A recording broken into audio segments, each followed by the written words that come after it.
Di bulan Rajab ini ada sholat yang disebut dengan sholat raghaib. Sholat raghaib ini kapan pelaksanaannya? Pelaksanaannya itu pada malam Jumat pertama bulan Rajab. Makanya kita maksa untuk ngaji ini. Karena Jumat depan itu sudah Jumat pertama bulan Rajab.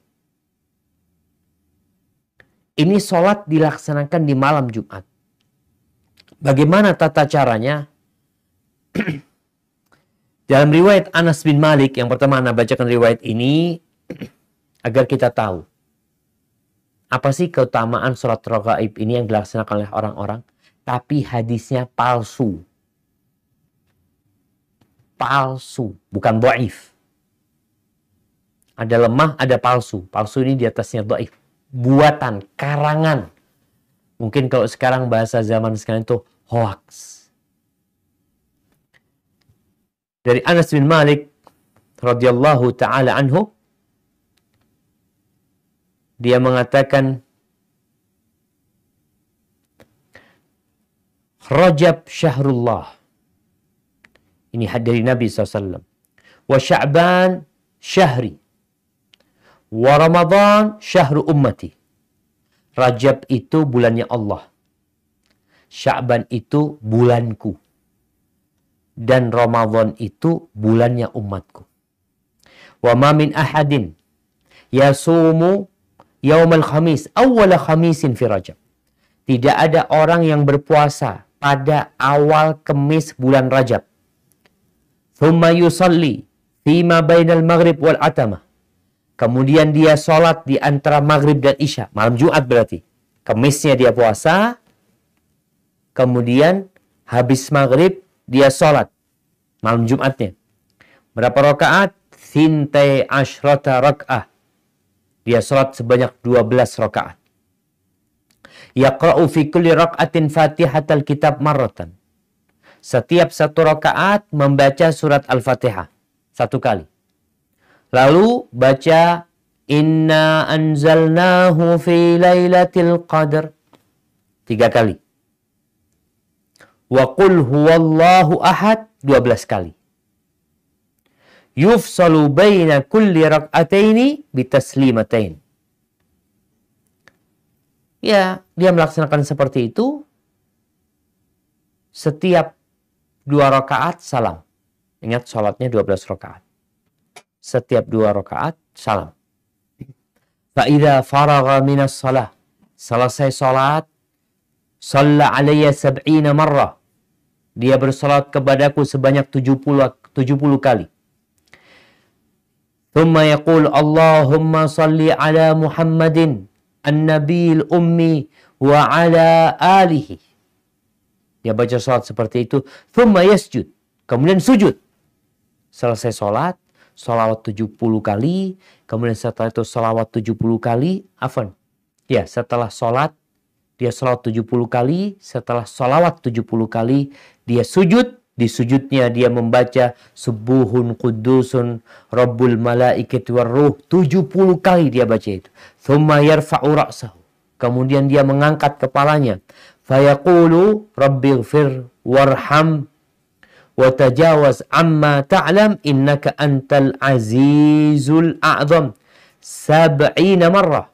70 kali dia membaca doa itu. Kemudian sujud lagi yang kedua. Fayaqulu mithla ma qala fi sajdatil ula. Dia membaca seperti yang dia baca di sujud yang pertama. Thumma yas'alullah hajatan. Lalu setelah itu dia berdoa. Maka hajatnya akan dikabulkan. Diselesaikan. Qala Rasulullah. Dikatakan Rasulullah berkata alaihi salatu wassalam.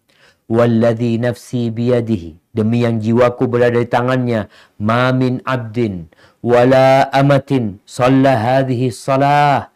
Tidaklah seorang hamba atau seorang wanita salat ini kecuali Allah akan mengampuni semua dosa-dosa dia, walaupun sebanyak buih yang di lautan atau sebanyak daun pohon-pohonan, dan dia akan dapat memberikan syafaat pada hari kiamat kepada 700 dari keluarganya.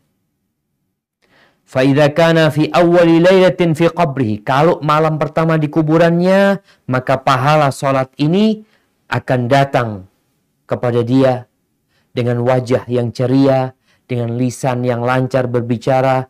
Fayaqulu lahu habibi abshir. Lalu pahala sholat ini mengatakan, wahai kekasihku, bergembiralah engkau. Faqad najauta min kulli syiddatin. Engkau telah selamat dari segala kesulitan. Fayaqulu man anta? Engkau siapa engkau? Fawallahi ma ra'aitu wajhan ahsan min wajhik. Demi Allah, aku tidak melihat wajah yang lebih indah dari wajahmu. Wala sami'tu kalaman ahla min kalamik. Aku enggak pernah mendengar ucapan yang lebih manis dari ucapanmu. Wala syamamtu raihatan atyab min raihatik. Aku tidak pernah menyium aroma yang lebih wangi daripada aromamu. Fayaqulu lahu ya habibi, wahai kekasihku, aku pahala solatmu yang engkau solat pada malam ini di bulan ini. Kadza ji'tul laila, karena itulah artinya dia solat di malam Jumat awal bulan Rajab. Dengan cara seperti yang disebutkan tadi. Kalau dia mengatakan kadza ji'tul laila li aqdi haqqak, maka malam hari ini aku datang untuk memenuhi atau menyelesaikan urusanmu dan agar engkau tidak sendirian, untuk menemanimu di sini dan menghilangkan kesepianmu. Fa idza nufikha fis-sur, apabila sangkakala ditiupkan, adzlaltu fi arasatil qiyamah ala ra'sik, aku akan memberikan naungan ketika engkau berada di padang mahsyar. Wa abshir falan ta'damal khaira min maulaka abada, bergembiralah engkau tidak akan kehilangan kebaikan selama-lamanya. Ini solat dikenal dengan solat raghaib. Karena banyak sekali pahalanya, jemaah. Yang membuat orang tertarik untuk melaksanakannya. Kapan dilaksanakan? Malam Jumat. Awal Jumat bulan Rajab. Biasanya dilaksanakan di masjid-masjid kadangkala, jemaah. Berjamaah mereka melaksanakan. Bagaimana pendapat para ulama tentang solat ini? Yang tadi disebutkan hadisnya maudhu'.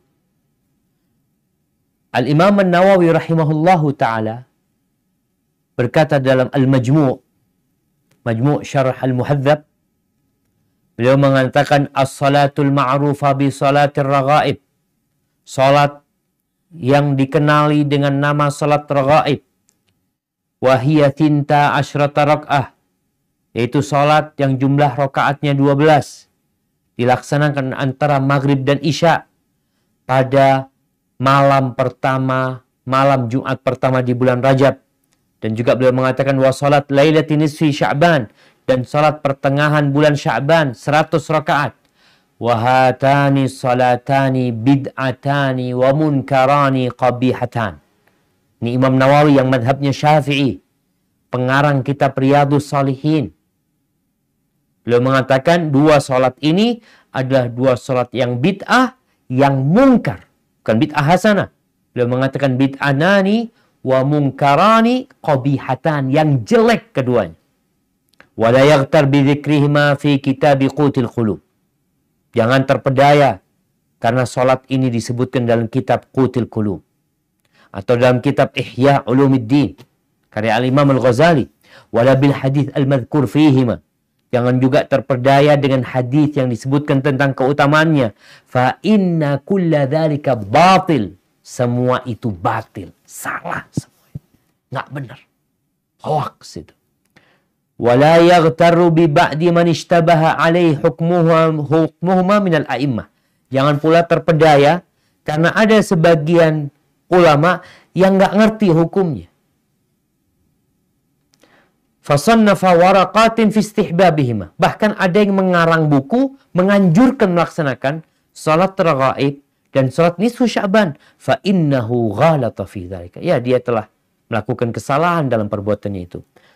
Waqad sannafa Syekh Al-Imam Abu Muhammad Abdurrahman bin Ismail Al-Maqdisi kitaban nafisan fi ibtalihima. Imam Nawawi menyebutkan bahwasanya Syekh Al-Imam Abu Muhammad Abdurrahman bin Ismail Al-Maqdisi mengarang kitab yang menjelaskan tentang kebatilan dua salat ini. Taib. Di syarah Sahih Muslim, Imam Nawawi ini juga mensyarah kitab Sahih Muslim yang dikenal dengan nama Al-Minhaj fi syarhi Sahih Muslim Ibn Hajjaj. Di kitab, ya kalau nggak salah seperti mudah-mudahan nggak salah nyebutnya ya. Al-Imam Nawawi mengatakan apa di kitab Syarah Muslim? Qatalallahu wadi'aha. Semoga Allah membinasakan orang yang membuat sholat ini. Bikin-bikin ibadah dalam Islam. Wa mukhtara'aha, yang ngarang-ngarang. Jadi kita itu kalau mau bikin bid'ah itu dalam urusan dunia. Maka antum akan dikenal oleh dunia sebagai penemu. Apa istilahnya ya? Penemu ya? Penemu ini, penemu ini, penemu ini.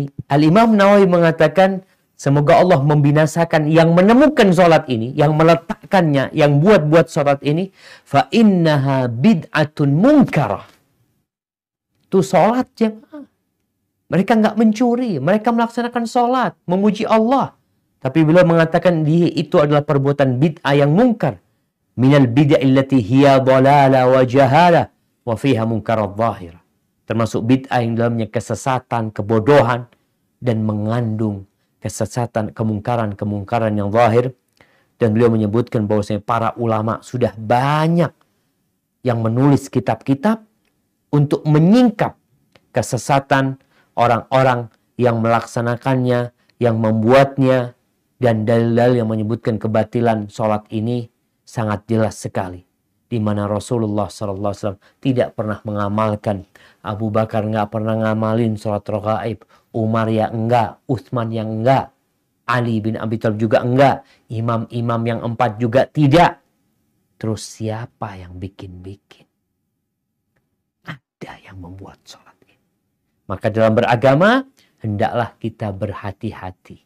Jangan mengamalkan sesuatu kecuali antum sudah memastikan bahwasanya amalan ini benar-benar dianjurkan oleh Rasulullah SAW dan diamalkan oleh para sahabatnya. Kalau tidak, maka tinggalkan.